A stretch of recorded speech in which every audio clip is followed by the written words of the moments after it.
Welcome to the How to Be Awesome at Your Job podcast, the show where brilliant professionals share how to sharpen the universal skills required to flourish at work. Enjoy more career fun, wins, meaning, and money with your host, Pete Makaitis.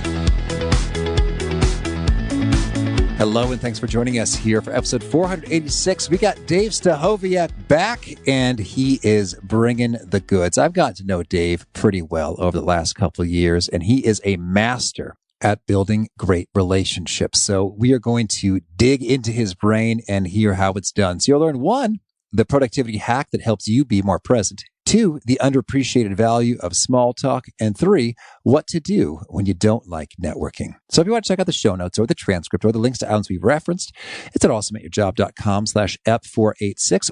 Now, here's Dave's story. Dave Stachowiak is the host and founder of Coaching for Leaders, a top-rated leadership podcast downloaded over 10 million times. With more than 15 years of leadership at Dale Carnegie and a thriving global leadership academy, Dave helps leaders discover practical wisdom, build meaningful relationships, and create movement for genuine results. He has served clients including Boeing, the University of California, and the United States Air Force. Forbes named him one of the 25 professional networking experts to watch. Big thanks to Dave for coming back on the show, and big thanks to our sponsors. Check them out.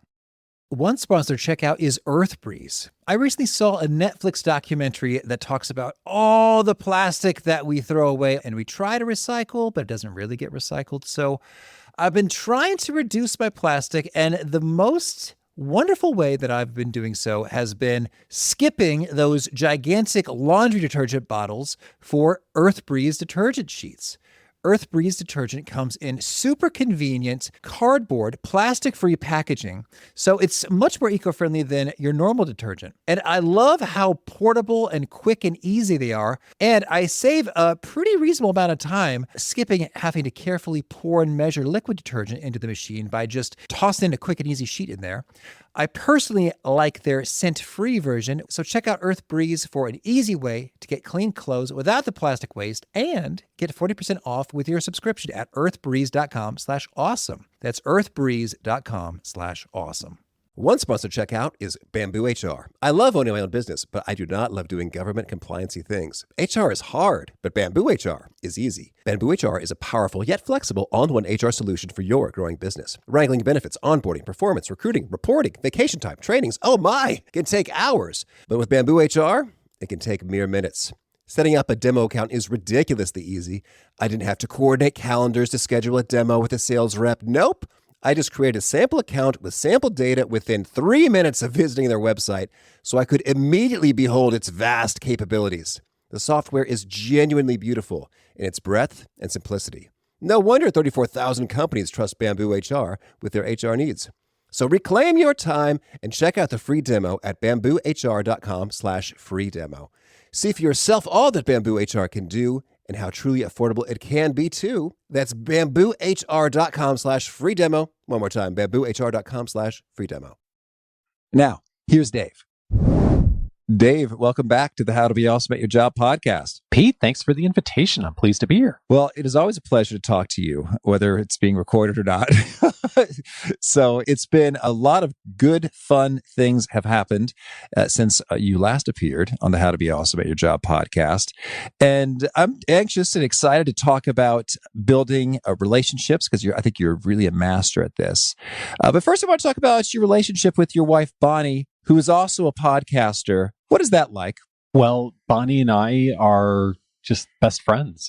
We just have had the best time together as a couple in the 15, 16 years that we've known each other now. And the question I often get from people is they say, what is it like to work with your spouse? And I suppose it's a hard question to answer because I don't know anything different, right? Mm-hmm. And I just have found it to be a tremendous blessing for me, and I think she would say the same thing, that we both work in related fields. We both host podcasts, and the amount of learning and perspective that I get from her on any given week or month when we're talking about things is just tremendously valuable to me. And I think she would say the same for things that I help her with. And so we are better together, way better together than either of us would be separately from a business standpoint, but also more importantly, all the personal things too. I want to get your big picture, I guess, start with your philosophy when it comes to beginning and building relationships. And I mean primarily like professional relationships, but hey, friendships can count too. As I've just sort of watched you over these years, it's pretty clear that you're very good at this. And I want to kind of first dig into sort of what's your mindset or philosophy when it comes to people, networking, connecting, relationship building, that whole world. Well, thank you very much for the kind words, first of all, because I do feel very much like this was a learned skill. It was not something I was naturally good at a good portion of my life. And to answer your question directly, philosophy, I think it really comes back to something that I learned from Zig Ziglar back when I used to listen to his tapes driving around in my pickup truck years ago, that you can have everything in life you want if you will just help enough other people get what they want. And so I really tried to build my relationships around that. I and we have really tried to build our business around that, of how do we help and serve others well. And if we do that really well and our heart and our intention is there consistently, that the other things sort of take care of themselves. And I think largely I found that to be very true throughout my career, that if I can get over worrying about myself, which is not always easy to do, right? But if I can get past that human trap that we all find ourselves in, and on my better days of really think about how do I serve people well, that those are the times that I do my best work. And when I'm worried about myself, or I'm thinking about just business or things like that first, then I don't do as well. And that's very much been my experience too throughout my career. When I've made big missteps, that's where I've fallen short. And can we sort of zoom into your brain and your internal self-talk a bit in terms of what are some sort of self-oriented kind of internal conversations versus service-oriented internal conversations? Because I imagine it's entirely possible to be performing the same tasks with a different worldview or philosophy. Yes, of course. And I, for years, was an instructor for Dale Carnegie. And one of the questions that would come up around the book that Carnegie's known for, which is How to Win Friends and Influence People, which, by the way, is a marvelous book and everyone should read it if you haven't. The question that would often come up in training programs was, well, couldn't you use these tactics and strategies in this book to manipulate people? And the answer is, of course you can. Of course you could. Anything, just about any principle, and the things you talk about in the show here, Pete, could be used for nefarious reasons. And so I really like, when I think about great relationships and the relationships in my life that are really amazing, and Bonnie is probably the best example of that, I really do try to think of both parties benefiting from it. And I see it as kind of like a pendulum. On one side of it, and we've all had this, where we've had relationships where the other party seems to benefit a lot from the relationship, and we don't very much. And if that happens consistently over time, it breeds a lot of resentful feelings in ourselves about that relationship. And then the opposite end of that is that I benefit a ton from the relationship and the other party doesn't, or benefits very little from it. And that's, to me, manipulation. If I go into a relationship with the intention of, I'm going to get as much out of this relationship as I can, and I don't really care that much about whether the other party gets anything out of it, then that's manipulative. And the same tactics can apply in both those situations. The difference is the mindset. And so what I am trying to do most of the time is to zero in on the center, which is, how do I create relationships where I get something of value and the other party gets something of value too? And that is where I think the sweet spot really is of, it's not so much that the tactics, the strategies, the things you would do, the things you would say, the questions you may ask are substantially different, but it's the intention behind it. It's the intention of wanting to see both people do well, both organizations do well if it's organization to organization. And that is where I think the art is in really trying to do that consistently. Well, I've just been re-listening to Stephen Covey's The 7 Habits of Highly Effective People, and I hear his voice, think win-win, in my head right now as you're unpacking this, and that's really dead on. And it's interesting, even if you are doing a lot of benefiting, it's sort of like, I feel bad either way.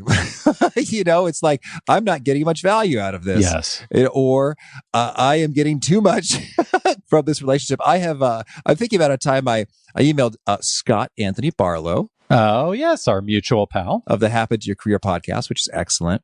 And I remember one time I said, you've just done so much for me. The urge to reciprocate is very strong within me. So is there anything that you need? So, and it was cool. And he said, hey, "Oh, reciprocation, that's kind. I feel the same way. Thank you." So, and I think that's really a beautiful thing. It just sort of like almost like an embarrassment of riches. It's like you are receiving so much, and then the other person is also receiving so much. And I think sometimes we might discount our own contributions to others, especially if there's maybe some self-esteem issues in the mix. So yeah, I'm right with you. Indeed. Having lots of value both ways. Yeah, indeed. And you also allude to a point, which I think is really important, of that in the micro moment of a particular interaction or a particular season or a particular week or a project, that this balance may not always be there, right?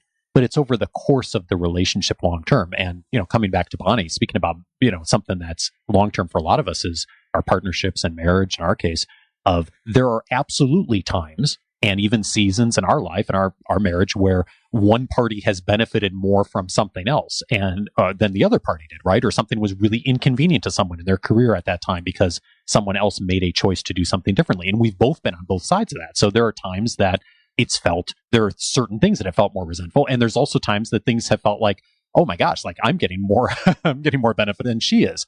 What I think is really key is to think about the big picture, like over the course of months and years are we pretty well balanced on this as a relationship as a whole? And I think that's where the greatest beneficial relationships, friendships over time come from, is really finding ways for not just in individual interaction, but over time for both parties to really feel like they're getting something that's truly, truly valuable to each person. And I'm curious how you go about sort of eliciting, questioning, discovering what really would be the most valuable to people. Questions are the things that I tend to start with. Is I think very little about script anymore, and I think a lot about structure. And so let me explain that. When I started my years ago, I was working with Dale Carnegie, and my job was to go out and to talk to people who were taking classes through our programs. And my boss at the time said, you need to go and have a conversation with every single person who enrolls in one of our courses and sit down with them one-on-one. This was before the days of video conferencing. And so I would drive all around Southern California every day, and I'd go have these meetings. And sometimes I had 6-7 meetings in a day. It would be half-hour, 45-minute meetings. And what I discovered over the course of doing this several years and iterations of meeting after meeting, day after day, week after week, is the conversations where I really found like I ended up serving people well, and we built a good connection, and we had a great relationship, and they actually got more out of the experience, were the conversations that I didn't walk into with a script, but I walked into with the intention of, how can I discover as much about this person in the next 25 or 30 minutes as possible? And then at the very end, help to maybe make a few connections as far as how we could help. And those conversations would go really well for the most part. Where I would stumble and have a lot more difficulty, especially early on as I started to do that, is I'd walk in with a script.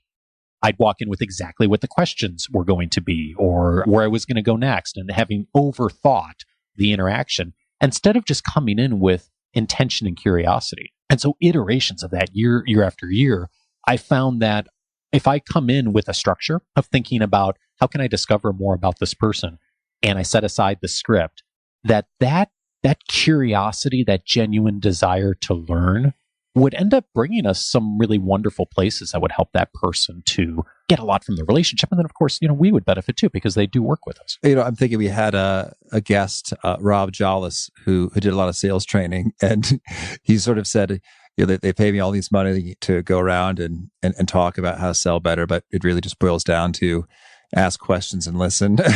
Yeah. Yeah. And that's what I found on the receiving end of, I guess, potential sales conversations. It's like the folks who do that, I go, yes, this person cares about me. They get me. They're trying to give me the best they can. And those who don't, I don't have a lot of rapport or goodwill. It's sort of like, hurry up and tell me the price so I can end this conversation. Well, it's funny you bring that up as a sales interaction. We have to have a bunch of work done on our house for a situation I won't bore you with, and it's not that interesting, but we ended up spending a bunch of time talking to contractors this week. And it was one of those things. I had 3 different contractors come in one day to talk through this situation. And it's just fascinating watching the different processes of how people approach influencing, right? Because they all, of course, want you to do business with them. And some people have their script. They know exactly what they're going to say, in what order, for the most part, and they may go off it a little bit. And then, and one person in particular came in and said, tell me what questions you have and what's important to you in this project, and started there. And it was a totally different kind of a conversation. And that's just one aspect of it. But what you said a minute ago, Pete, of just the importance of listening, but then also being curious and being willing to ask the second or third question and listening for meaning and what someone's not saying, those are the things that tend to open up a really wonderful, if not a relationship, at least an understanding between two people that I think is really missing in a lot of interactions, certainly in our North American business culture. That's really good stuff. And I'd love to hear then, they asked that contractor, what's important to you? And that was powerful. One of the things you've asked me a couple times as I I'm rattling on about an issue, and you just sort of say, well, what are you trying to accomplish here? Yeah. And I was like, oh, yeah. And it really just brings a bundle of clarity in a hurry. And it's so basic and fundamental. And I often kind of forget to ask that. I'm wondering, are there any other kind of power questions that seem to do volumes when it comes to producing that insight? Well, a couple. So one of them, to connect to what you just said, I find, and the work I do especially, which is a lot of coaching, facilitation, helping leaders get better through conversation is really the focus of my work. I often find that we get down into the minutia of something and it's easy to lose sight of the big picture. So I do often find myself bringing people back to kind of the 35,000 foot level saying, what are you trying to accomplish in this? Like big picture, like 3 months from now, what would be a success here? And it is easy to get caught up in the minutia of the individual meeting or the individual moment and to lose sight of that big picture. And I think to the work of David Allen, the best-selling author of Getting Things Done, and I really love his 2 principles. I think he said that there's really only 2 problems that people have. One is, where are you going? And then secondly is, what's the next step? And so much of what I find, especially in my work with leaders, is those 2 things. It's interesting how often there isn't clarity on, especially the first one, where are we going? And then the next step, one or both of those is not clear. And when the clarity comes through a few of those questions, then the tactical stuff kind of comes together. It makes sense. Like, oh, okay, well, if we're going here in a year, then it makes sense that we'd spend the next 90 days doing this. But on a bigger picture, Pete, to your question of like, what are some questions that just start off conversations?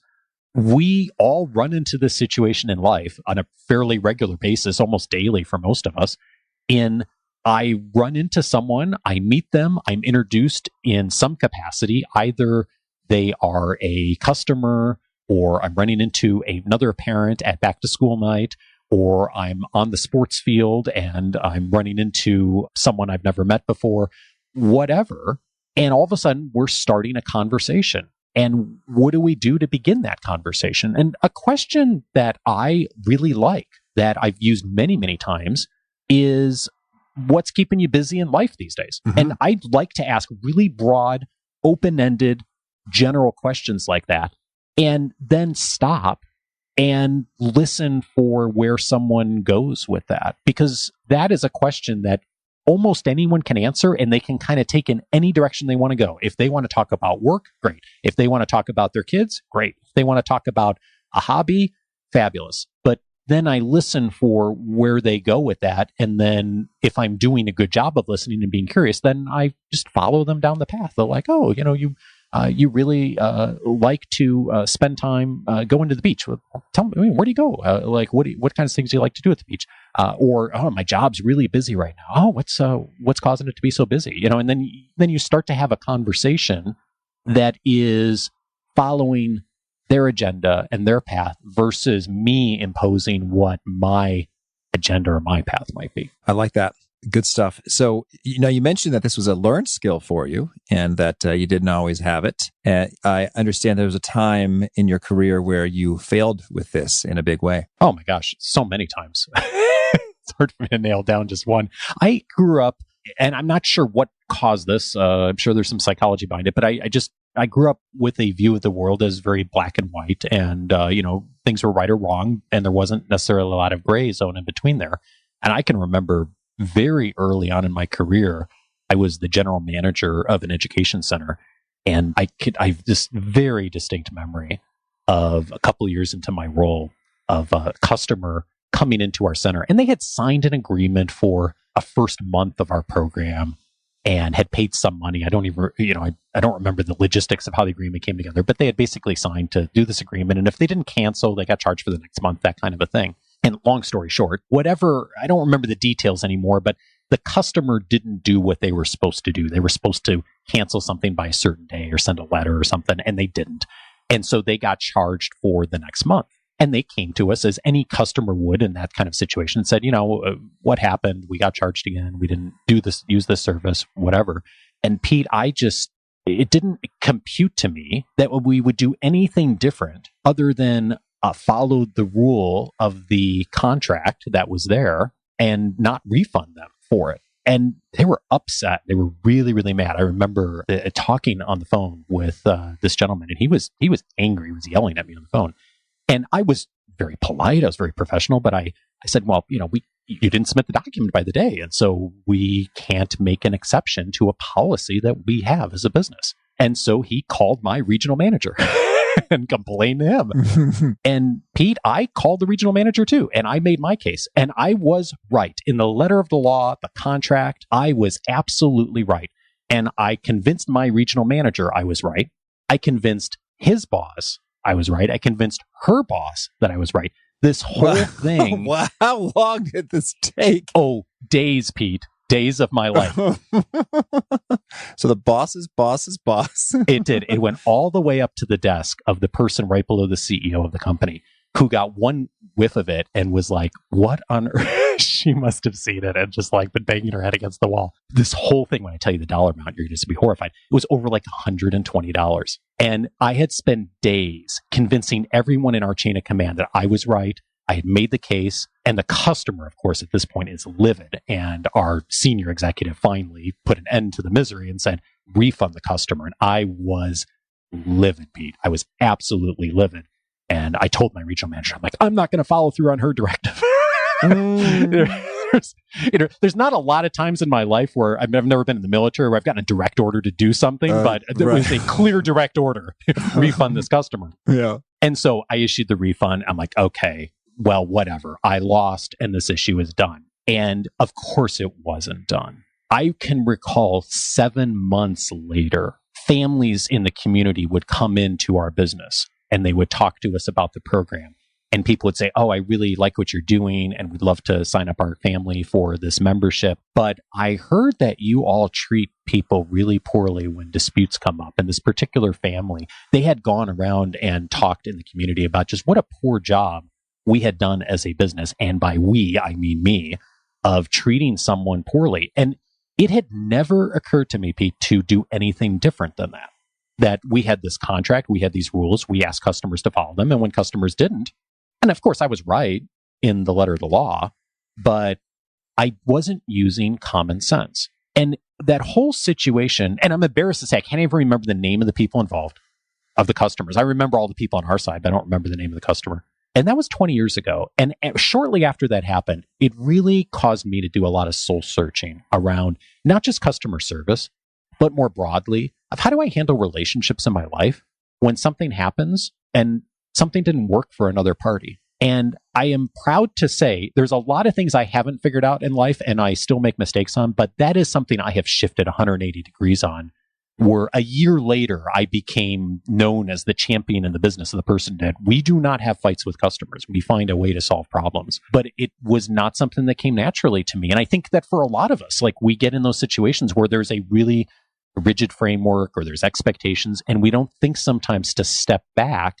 and to really think about, yes, there's a framework here, but what are we trying to do in order to actually serve this person? And does the framework sometimes get in the way of serving this person well? Yes, that's very well said. And I think a lot about sort of the letter of the law and the spirit of the law. I guess in certain circumstances, like the IRS, they don't really care about the spirit of the law. Right. But in most sort of human interactions, like friend to friend or business to customer, the spirit of the law matters plenty. And so the spirit of the law is, hey, don't flagrantly abuse the subscription and get way more than you paid for. And if there's sort of a day or a couple grace period, then by all means do that. And even credit card companies, which don't have the best reputation for delighting customers, will usually waive a late fee if you give them a call and ask. Oh, yeah, absolutely. We're all human beings trying to get through life, right? And at the end of the day, there's policies and there's structures, of course, but like when we can treat people in a human way, I mean, it's funny you mentioned the IRS. I had this sort of funny, speaking of the IRS, this funny situation where the IRS sent us a check a couple of years ago. And I was thinking, we're not owed a check by the IRS. Like, what is this money doing here? And so I sent it back. And it turned out we really were owed the money. We had made a mistake on our taxes. And so, long story, I had sent the check back. And you know how it is. It takes forever to kind of figure that out. The IRS was perfectly wonderful. Like, I sent them a letter. I explained the situation, what happened, why I was an idiot. And you know what? They were gracious. They were, I think it was even like they sent back this funny letter of like, oh, no worries, have fun with the money. I was like, if you really stop and take the time to think like, okay, how do I explain this to the other party? How do I walk through what happened? How do I think about it from their perspective of having to handle thousands of these situations and just make it as easy as possible? How quickly things can resolve themselves. Well, that is good that you talked to some good folks there. And I have as well had some good phone conversations with the IRS when you got the actual people there. Well, so in addition to that worldview, I'm intrigued to hear about sort of like when you're in the actual moment of conversing with someone and you're curious and you're listening, it really seems to me as though you've just sort of have all the time in the world. You are in no rush. And I, or the person you're talking to, is the center of your universe. And I'm curious how you do that so consistently when I observe you. It's impressive. And I don't know if you're meditating or if you got super GTD, getting things done practices, so everything's off of your mind, or you just feel well equipped for all of life's many demands. But I don't get a whiff of being rushed from you. And frankly, I'd like more of that in my life when I'm conversing with people. So what are your secrets? Oh, wow. Well, thank you. That's very kind of you to say. What would be my secrets on that? I guess I would say two things. I was not a popular kid. I was always the kid who was picked last for a sports team. I hope they do this differently in schools now than they did when I was a kid. I didn't have a ton of close friends when I was a really young kid. And I was and still am in some ways the classic introvert.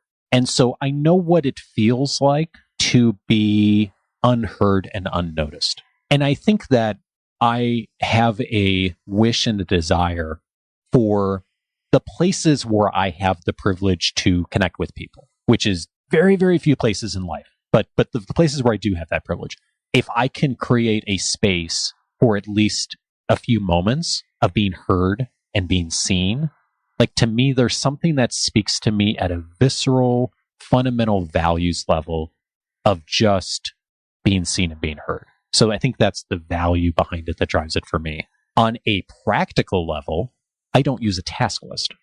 I run my day off a calendar. And Okay. I forget who I got this hack from a while back, but someone had done some research on looking at the most successful people out there. I don't know how they figured out who was successful or who wasn't, but they figured out, and they looked at people how they planned their day. It may have been Kevin Cruz, by the way. That does sound right. Yeah, we've had him. Yeah, it may have been Kevin Cruz. I think I heard an interview with him.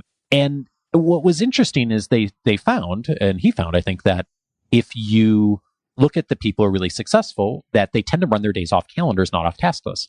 And I thought, oh, interesting. And so I started really working my day around a calendar of I have blocked an hour or 2 hours or 4 hours or a half hour, whatever time to do this. And that ends up benefiting me in a couple of key ways. First of all, I'm really bad with a task list because I just am going to chase whatever the shiny thing is or what the thing is I feel like doing in the moment, which usually is not what I should be working on, right? So if I have spent time in advance, like usually the week before, thinking through, oh, what should I really be doing on Thursday morning? What would be the best use of my time? I make way better decisions than if I try to make that decision in the moment. But the other really good side effect of that is what you described is I already have Thursday morning from 10 to 11 a.m. blocked off. So I know that that's my time with Scott or with Pete or with Bonnie or whoever in my life that is important, either professionally or personally. And it makes it easier to set aside everything else and to stay there in the moment because I'm not in the moment trying to decide what should I be doing? What should I be doing right now? What should I be doing? Because I've already done that. It's not that I don't have all that chaos going in my mind. I just try to confine it to once a week. So I go through that process. And then when it comes to the day, I just work the calendar that day. And that allows me to then be more present with someone. If I don't need to be sitting there thinking like what's next on my task list, because that already got thought through in advance. Instead, I can be present with the person I'm with. And I am sure there are times I fail at that a lot, but I know that I am better than I was when I used to run my day off a task list. Oh, that's great. And so I'm curious then, over time, do you just have the discipline such that when it says you're doing this thing on your calendar, you consistently just do that thing? Consistently is probably a stretch even now. There are days that I'm really, really good and really disciplined. And there's days I completely go off the rails. And most days are somewhere in between, right? But I'm generally pretty good at getting the big things done. If I've blocked 2 hours to do something of significance, I generally do that. It may not always be in the exact 2 hour time frame I found, but I generally have done that. And by the virtue of putting together a calendar, there ends up being, okay, I blocked 2 hours to do this, an hour to do that, and 2 hours to do that. What order they happen in, what time of the day, what gets pushed because some other meeting pops up or something like that happens, or sometimes something gets pushed to the next day or next week, which happens all the time. But just having gone through the thinking about that, I'm thinking usually in the framework of, okay, there's 2 or 3 big things I need to get done today, or I've said I'm going to do. And if it turns out that something's going to prevent me from doing those, then I need to make a choice. I need to make a choice to be able to say to the person or persons who are requesting time or resources, I'm not able to make that commitment today. Or I am able to say to that person, yeah, I am able to accommodate that. Here's what I'm not going to be able to do as a result of that. Or I just decide that on my own if it's something that's more specific to me. Mm-hmm. And what I find, it's like Eisenhower said years ago, plans are worthless, but planning is indispensable. Having gone through the process of thinking about what's important, and then when other things come in, I do a better job then of being able to focus my time on the things that are hopefully the most important things. Actually, I had not heard that quote before, but I love it. I'm pretty sure it's an Eisenhower quote. Yeah. We may discover otherwise when we go do the notes. That's good. Well, and I think that's applicable. Like if I've kind of worked with like decision matrix before. And it's sort of like in a way the final product output of that decision matrix is like a spreadsheet or something. And it doesn't really matter that much, but having rigorously thought through all the stuff that goes into it, you feel pretty good. Like, oh yeah, okay, it's clearly option B. All right, boom, there we go. Yeah. And it is really remarkable how spending a little bit of time thinking that through, or thinking about the meeting that's coming up, or thinking about connection points with someone of significance for a relationship, like doing some thinking about that in advance, even if it's just a minute or two, really does make a big difference then of how you show up and how present you are or not, and what then drives that interaction. Very cool. Well, so I also want to get into a few of your, I don't know if they're adages or concepts, but I've heard you say that small talk leads to big talk. Tell us about that idea. Yeah, I borrowed this from my friend Nathan Shubai, who's also a Dale Carnegie instructor. He does these beautiful 2-minute videos teaching people about human relation skills. I'll send you the link for it because he's really masterful at doing it. And he made the point recently: if you want to get to big talk, you need to start with small talk. And I thought, boy, that's so brilliant. That's one of the things that kind of got indoctrinated in me, and doing all those meetings at Carnegie for years of hour after hour of connecting with people and sitting down and building relationships. Because that is not my core skill set at all, Pete. Like my core personality, as I mentioned earlier, I'm an introvert by nature. If I walk into a room of 30 people, my first inclination is to go sit in the corner and read a book, or sit at the back of the room, or not to raise my hand. That is where my mind just goes. And for all kinds of reasons, I've learned in life that it's not always possible or practical or even the best decision to do that, right? So the thought of doing small talk with people is, I think most people don't really like small talk. A lot of people say they don't like small talk, and I really don't like small talk. I was like, the thought of sitting down and having small talk with someone for 30 minutes is just not at all appealing. And I really changed my mind on that over the years of going through and doing all these interactions and meeting people and connecting with people, is that if you want to get to big talk with people and talk about things that are really concerning to them, the things that are important in their lives, the things that they're struggling with, the kinds of conversations that most of us want to have more of in life, that you start with small talk. And you start small talk with just knowing someone's name. And that you can't make that jump. Most of us are not going to sit down with a stranger and get into a very in-depth, heartfelt conversation about the most important things in our lives without having built some trust. And, if you think about dating, virtually no one goes on a first date and asks someone else to marry them. And yet, for whatever reason, in a lot of our professional relationships, we don't appreciate the importance of small talk. And so I've learned to, I don't know if I would say force myself, because I don't think that that's the way I would frame it, but I've certainly learned to lean into small talk more with people over the last decade than I did earlier in my career. And what I've discovered is there's a lot of times that you end up just having small talk, and that's fine. And there's sometimes that small talk leads to really great, amazing conversations and beautiful relationships that would have never emerged had the small talk not happened. And so I've really changed my mind on this. And now I find myself more, it's still my tendency to walk in a room and be the quieter person, but I do find myself more engaging and just asking a couple of questions like, what keeps you busy during the week, like I was mentioned earlier, because I find that oftentimes that will open the door to then ask the next question. And then the next time you see that person, you know a little bit about them, and then ask the next question. And the possibility for a bigger and more heartfelt relationship to emerge. I really love that, because just having a view that there is value in small talk can change the entire game. Because yes. I've been there before where it's like someone mentions, oh, yeah, so it's getting hotter out there, huh? And yeah. I'm just not in the mood. I'm like, seriously? Is this what we're doing right now? Right. And then there's a right way to do small talk, and there's not a right way, right? Let me also address something around small talk, too, because one of the other, I think, criticisms, rightfully so, of small talk is, well, people come up and they try to do small talk with me and they just seem really creepy.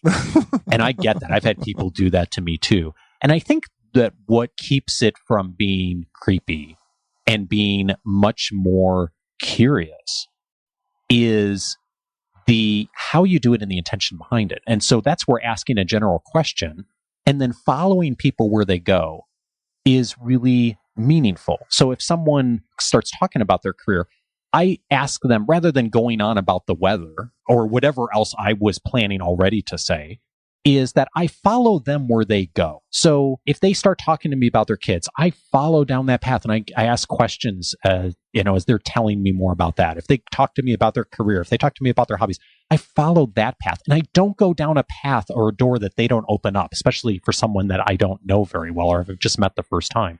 And I find that I rarely run into that with people where I sense that I've stepped on, an area that they're not comfortable with talking about. I think the way you keep it curious is that you let them lead you where you want to go, where they want to go rather, and that illuminates the path for the conversation forward. And if they're driving that, then they are in control, and you're learning about them, and you're learning about one aspect of their lives. Yeah, I like that metaphor there in terms of they open the doors and then you enter them. And I remember one time I had a perfectly bad date, and it seems like I kept trying to open some doors, like, oh, hey, let's have some fun, we can have a conversation. And she just sort of didn't. I'm thinking about the opposite of yes and from improv. It was just like, no, not going there, and in terms of, it just sort of like little things like, okay, not exactly, just sort of like shut down, not entering this door, not entering that door. And then later, I remember she texted, oh, I had such a good time. I was like, really? This was a terrible date. Are you just being polite, or is that what you, or were you having fun? I don't understand. Yeah. It's so much is about how we ask questions too. And I think about, like, going back to that general question of, like, what keeps you busy these days? The generic question that so many people ask is, what do you do? Right. And that there's so much baggage in that question.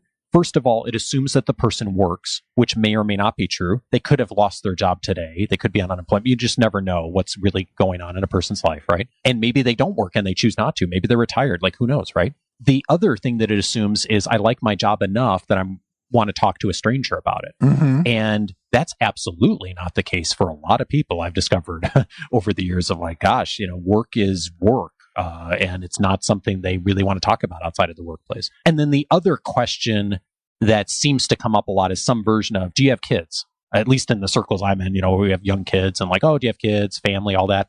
I really try to avoid ever asking someone a question like that of someone I don't know. Oh, yeah. We've been struggling with infertility for a decade, Dave. Thanks for surfacing this. Yeah, as my wife and I did for 7 years and almost didn't have kids. And so I feel like a tremendous amount of heartache for people who want to have kids, or for whatever reason children are in their lives, or have chosen not to have children. And especially here in North American culture, there's the assumption that, well, if you didn't have kids, like, well, what's going on? And I don't want to even go down that route. If someone opens the door and the first thing they say is like, oh, let me tell you about my kids, yeah, go for it. Like, then I'm asking all kinds of questions about kids and family.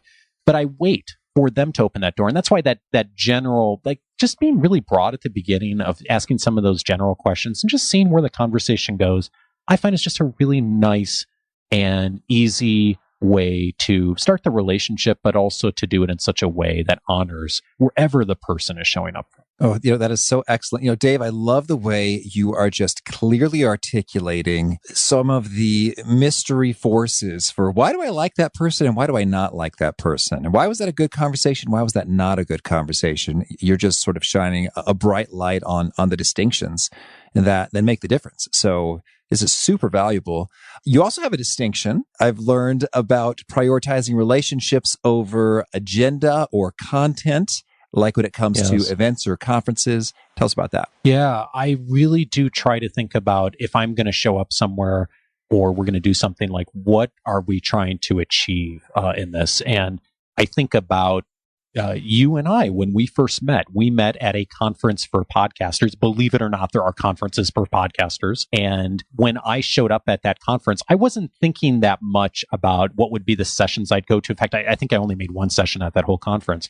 What I was really showing up to do was to build relationships with some key folks. And you were one of them. And with the intention that those relationships would go long term. And in fact, you and I and a bunch of other podcasters work together regularly and have a mastermind together where we're helping each other. And that was the direct result of showing up for that event and thinking in advance, what are the relationships that I want to build versus what's the next thing on the agenda at this conference? And that's because that's what most people do, right? They show up at a conference or an event or professional development activity and they follow whatever's been laid out. And by the way, that's a wonderful place to start. And what else do you want to get out of that experience for you? And how can you then make decisions that will help you to really get out of that experience what's most meaningful and what's most beneficial?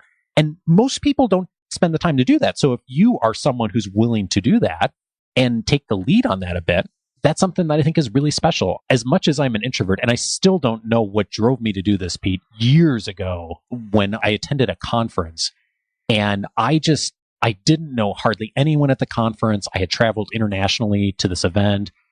There were a whole bunch of people in the room that I was like, wow, there's a lot of people here that I feel like I'd like to meet. And yet I don't know hardly anyone. Like, what can I do to build relationships? And there was a breakout session at one point, and it's hard for me to imagine me doing this 20 years ago, but at the end of this breakout session, I just stood up as people were leaving the room and I said, hey, for anyone who would like to, I think it would just be fun to have a conversation about this wonderful workshop we've just experienced, and lunch is next. I am going down to this restaurant in the hotel or whatever it was, and anyone who'd like to join me, I just love to have you join me for a conversation about this. And like 20 people followed me out of the room. I was amazed, Pete. And that was kind of one of the first times that I was like, oh, if you show up with some intention around relationships, it's really interesting what you can create. And it was a wonderful experience because of that. Oh, I love that so much because I've been there. I'm in the conference. It's like, okay, lunch is coming up. I don't really have a plan. I don't really know anybody in my vicinity. And then it's like, oh, it's a lifeline. Yes, exactly. Now I have a lunch plan. You've saved the day. Well, and that's what happened is a couple of other people who did end up coming with me that day, a couple of people said like, I'm so glad you said that. I was kind of thinking that in the back of my mind, but I just would never thought for me to do it. And I'm not sure what possessed me to do it in that moment, but I'm so glad that I did. And I think that that's if all of us can stop for a minute once in a while and just like, okay, let's stop and think about like, what's the human relationship piece of this? How can I get better connected with people? How can I care genuinely about folks better? And if we're willing to, in most situations, stop and think about that for a minute, we can pretty quickly think about like, okay, what could I do to make a more genuine connection in this case? And I'm still struggle with that every day, but I'm better at it than I was 5 years ago. Yeah, I really like that. And what's interesting is I'm thinking now in terms of the sort of content versus relationships. I was recently at Podcast Movement again, and I wanted to go to this session. I thought it'd be really interesting, but I just got caught up talking to people, so which is a good problem to have. Yeah. And so, but then afterwards, I saw people leaving the session, and I kind of got a 2-for-1 deal because it said, "Oh man, I really wanted to make it to the session, but I kept bumping into people. What were some of your biggest takeaways?" And they said, "Oh yeah, this, and this." And oh, that's really cool. And so then, smart. Well, now I'm talking to somebody, and I got the content and a new relationship in less time. I was like, oh, I should do this all the time. Oh, super smart. Yeah, we've done a couple episodes, I'm sure you have too, over the years of just like how to really kind of rethink showing up specifically at a conference and building connections with people, because there's, especially nowadays, so many conferences. You can get the slides afterwards, you can get the audio, you can get the video. Almost all conferences have some ability to do that online now. And so the missing the content piece is even less an issue than it used to be.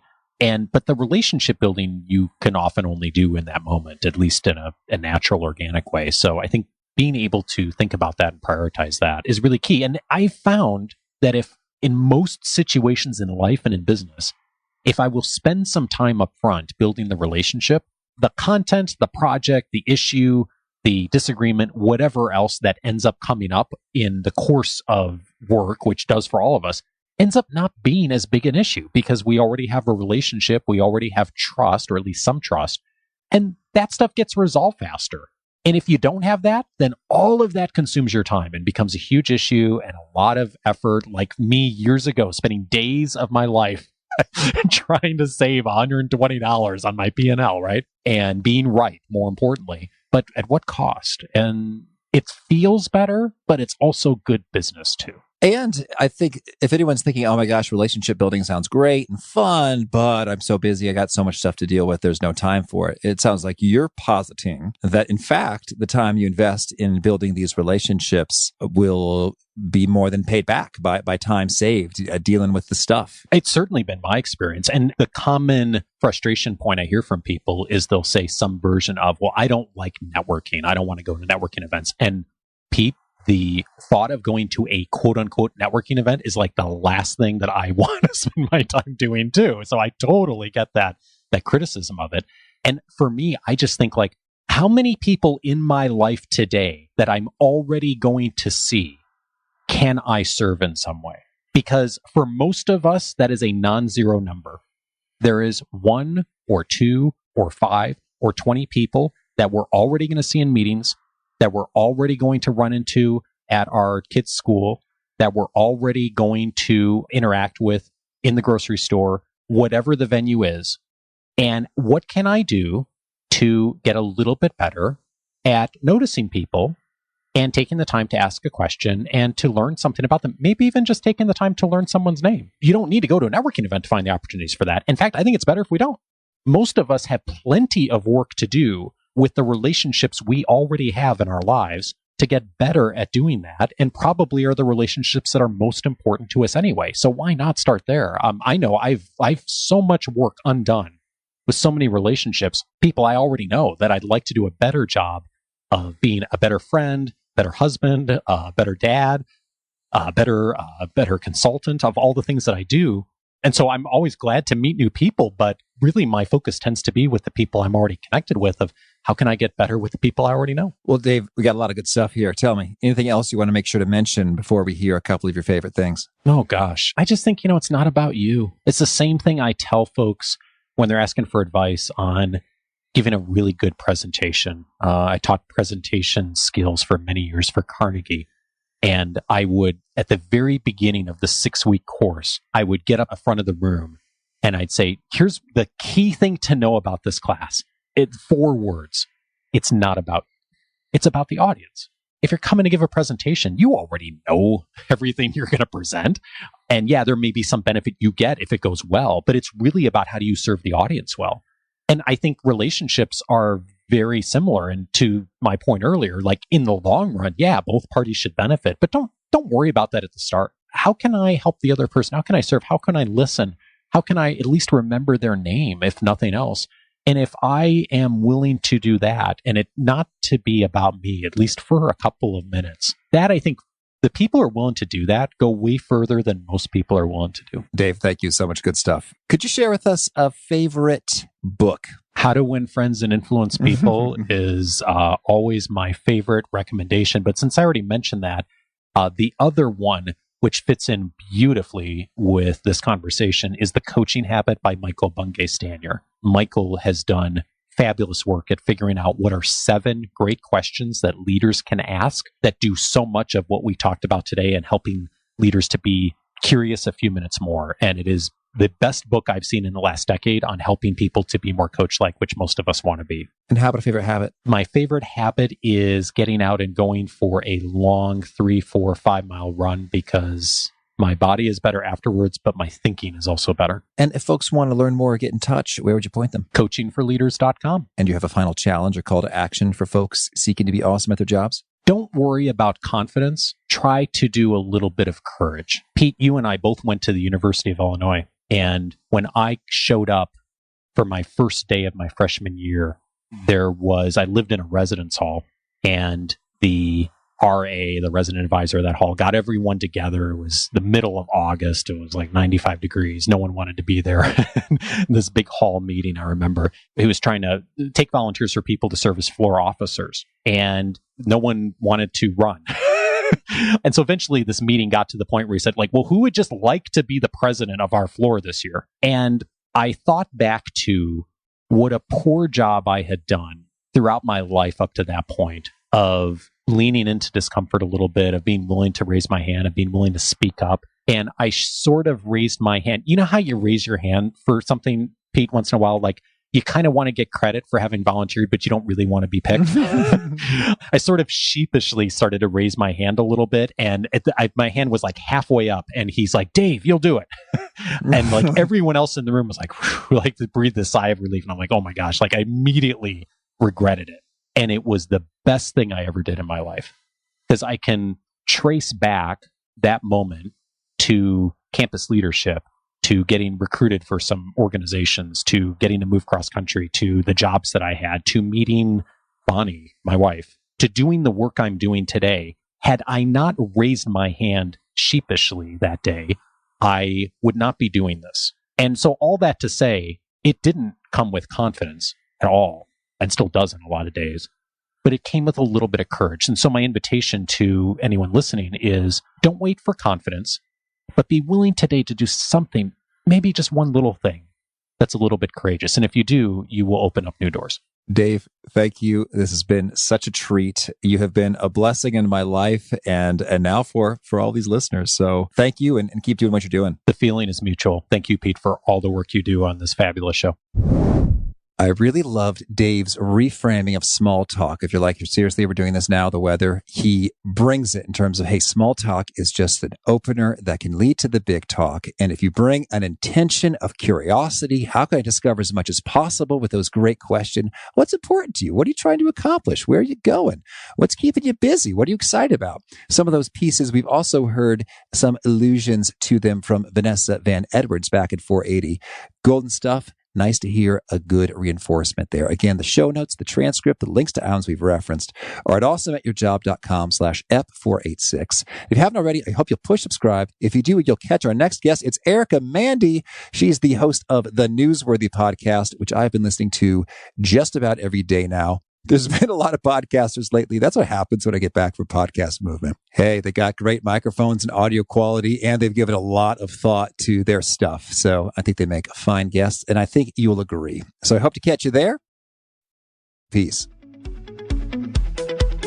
Thanks for listening. To get the most out of the show, we recommend 2 key things. First, check out the extra resources at awesomeatyourjob.com. You can find this episode's transcript and links, as well as the perfect episode for your situation. You can search the full-text transcripts of hundreds of episodes or explore episodes tagged by topic and competency covered. Second, subscribe to the podcast and get future episodes automatically. You can subscribe by telling Siri and several other smartphones and speakers, subscribe to the How to Be Awesome at Your Job podcast, or by tapping subscribe in your podcast player of choice. If you'd like some extra help figuring out podcasts and how subscriptions work, visit awesomeatyourjob.com/subscribe for guidance. Hope to catch you on the next episode of How to Be Awesome at Your Job.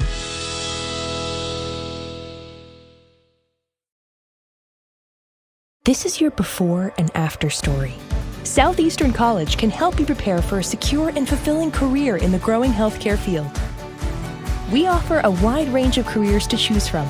So whether you want to be a medical assistant, medical billing and coding specialist, nurse, surgical technologist, or another healthcare career, we've got you covered. Become a vital part of a healthcare team and make a real difference. Southeastern College, your future is bright. Visit sec.edu to get started.